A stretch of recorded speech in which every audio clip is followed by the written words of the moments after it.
Three things, economy, economy and economy. 20 साल economy पर ध्यान दो। उसने दुनिया भर गया, कैपिटल लाया, इन्वेस्टमेंट्स लाया। तो कम्युनिस्ट पार्टी थी, तो लोगों ने पूछा उनको कि यार हम तो कम्युनिस्ट है, तुम कैपिटलिस्ट कंट्री से इकोनॉमी से पैसे ला रहे हो, ये कैसे होगा? तो डेंग सियाओपिंग का फेमस स्टेटमेंट था, I don't care about the colour of the cat as long as it is catching the mice. जब तक चूहा को ठीक से पकड़ रहा हो, बिल्ली के रंग से मुझे क्या करना है? वो कैपिटलिस्ट है, कम्युनिस्ट है, मुझे क्या करना है? मेरे देश में आके मेरे देश की अर्थव्यवस्था को ठीक करे।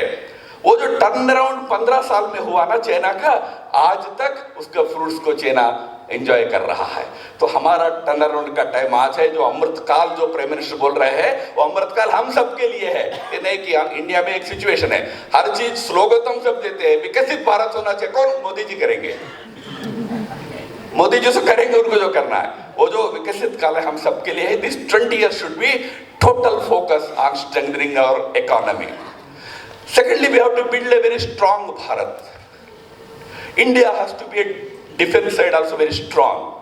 प्रयास चल रहा है उसके लिए, काफी कुछ हो रहा है, उसमें भी मैं ज्यादा लंबा नहीं चाहूंगा। बट जस्ट टू अंडरस्टैंड, हमारी अनफॉर्चुनेटली क्या हो गया, हमारा दोनों साइड में दो शत्रु बन गए थे, एक चाइना बन गया, एक पाकिस्तान बन गया। तो उसके चलते हमारा पूरा ध्यान, देश की सुरक्षा की दृष्टि से ध्यान पूरा हिमालयन बॉर्डर पर ही सीमित हो गया, लैंड बॉर्डर पर ही सीमित हो गया, उसी पर हम खर्च करते रहे। भारत का लंबा समुद्र सीमा है, 15,000 किलोमीटर लंबी समुद्र सीमा है। और do you no, India's imports, 95% of India's imports and exports happen through sea routes. हमारा पूरा जीवन समुद्री रास्ते से निर्भर होता है, पर हम समुद्री पावर नहीं है। Sorry, in terms of naval strength India stands at number 6, 6ठे नंबर पर हम हैं।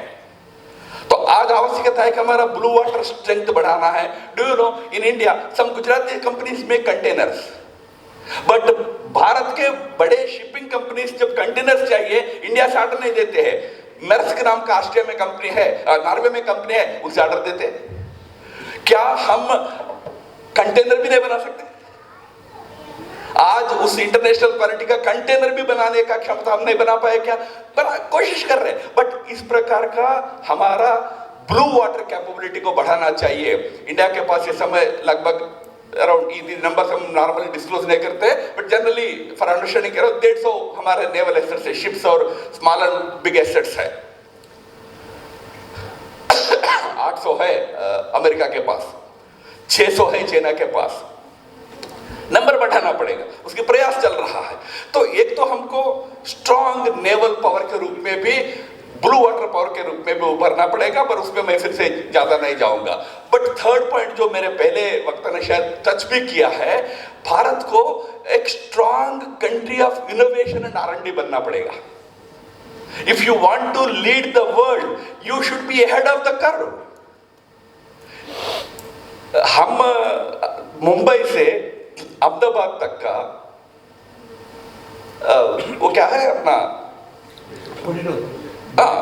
वो जो हाई स्पीड रेल का, HSR का, बुलेट ट्रेन का कितने साल से प्रयास कर रहे हैं? मोदी जी प्रधानमंत्री बने 2014 में, तब अनाउंस हुआ। 10 साल बाद में हमने पूरा नहीं किया। पूरा हो जाएगा शायद इस साल, वो भी PM साहब लगे हैं इसलिए पूरा हो रहा है। वो नहीं तो अड़ंगा डालने वाले तो बहुत लोग हैं, जमीन नहीं देंगे, धरना करेंगे, पर्यावरण वाले आ जाएंगे, होने नहीं देंगे।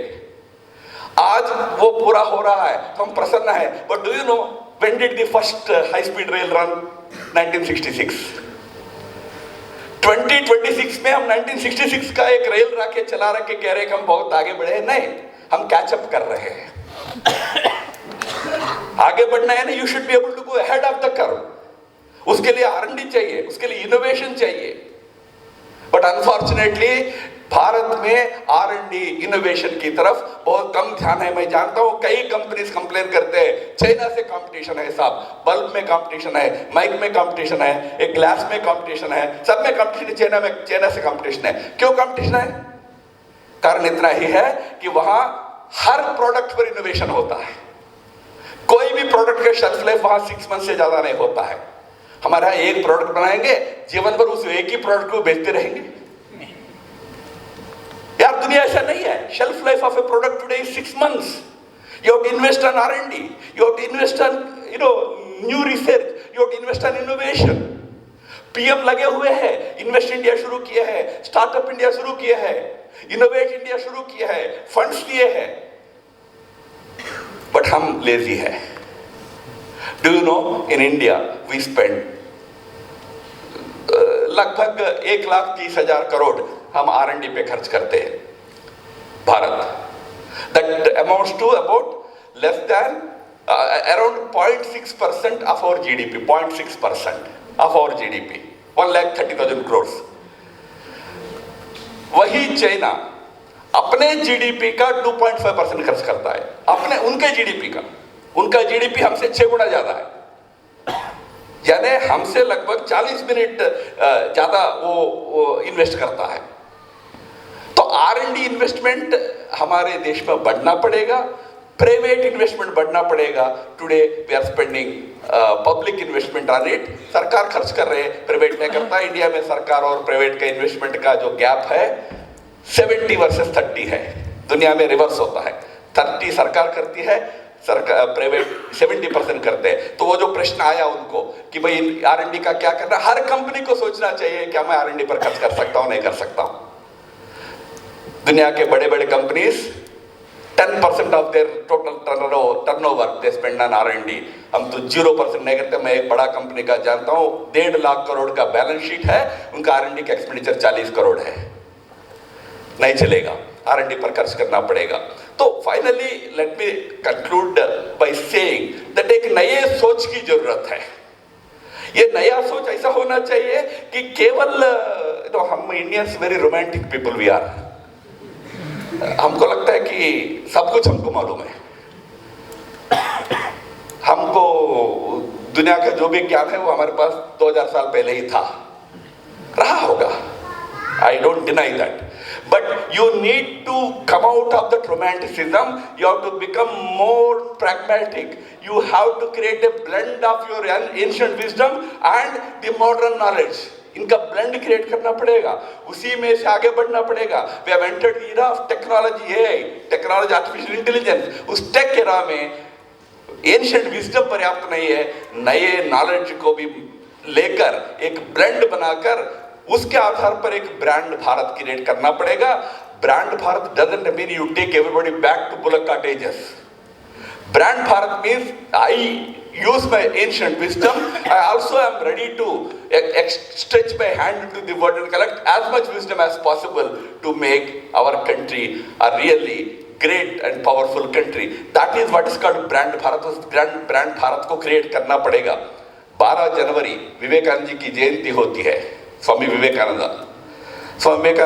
एक बहुत बड़े मॉन्क रहे हैं जो एकदम he was steeped in India's ancient wisdom, but he was very forward looking. वो एक बात कहा करते थे, I hold the great knowledge and wisdom of my country with one hand very close to my heart. मैं मेरे देश के ज्ञान परंपरा, मेरे विज्ञान को सबको एक हाथ में मुट्ठी में पकड़कर मेरे दिल के पास रखूंगा. But I am going to stretch my other hand into the world, collect as much wisdom as possible from the rest of the world, bring it to my country. I create that fusion. Today we need that kind of very vigorous approach by us people of Bharat. Then we can achieve what Prime Minister is repeatedly saying, a Vikasit Bharat. When I am saying this, it's not just a mere statement. I gave you the example of one country, China. It achieved it, it showcased it. That yes, we stick to our certain value system, but we are ready to grab as much we can from outside the world as possible to make our country great. Today, in every modern parameter, China is, if not equal, even ahead of America, countries like America, in many, many areas. Not just China. You take case of Japan, you take the case of Israel. These countries, which were born along with us as independent nations, went far ahead. We remained romantic. We need to become more realist and pragmatic, and we have to build that kind of a brand Bharat. Thank you. I will close here. Namaskar.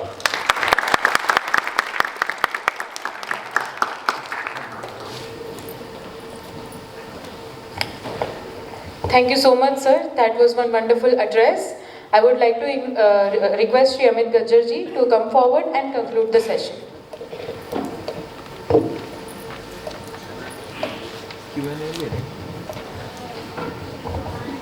नमस्कार।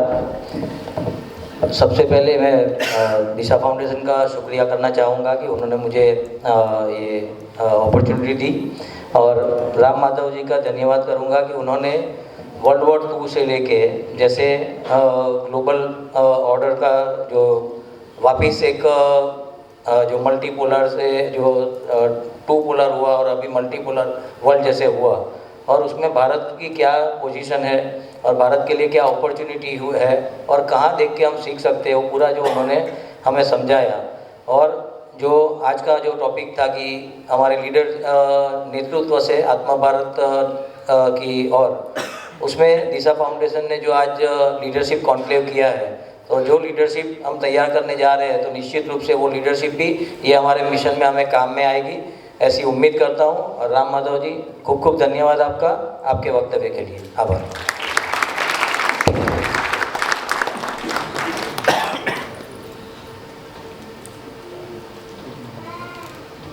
Thank you so much, sir. I would request you both to please join the audience for a photo shoot.